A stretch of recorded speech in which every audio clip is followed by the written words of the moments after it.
भारत को मिलगला सबुठारु खतरनाक opener batsman.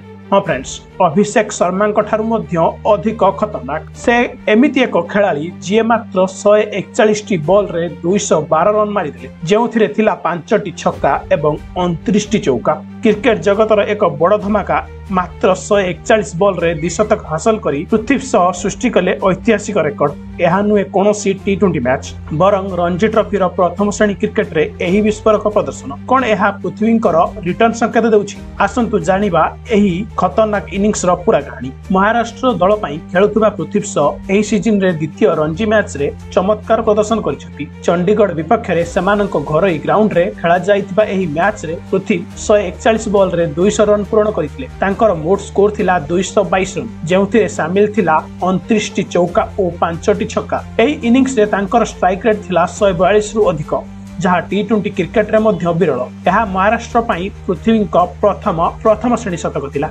एवं यह सहित से दलर विश्वास को पूर्ण करिसेंती। पूर्व मुंबई पई खेलुथिबा पृथ्वी दलरू बाद पड़िबा परे महाराष्ट्र रे सुयोग मिलिथिला। रणजी ट्रॉफीर प्रथम मैच रे पृथ्वी विफल होइतिले, किंतु चंडीगढ़ विपक्ष रे प्रथम इनिंग्स रे मात्र 8 रन करबा सत्ते द्वितीय इनिंग्स रे से विस्फोरक प्रदर्शन करथिले। तो फ्रेंड्स, एही द्विशतक पृथ्वी पई अत्यंत स्वतंत्र, कारण यह रणजी ट्रॉफीर तांकर द्रुततम द्विशतक।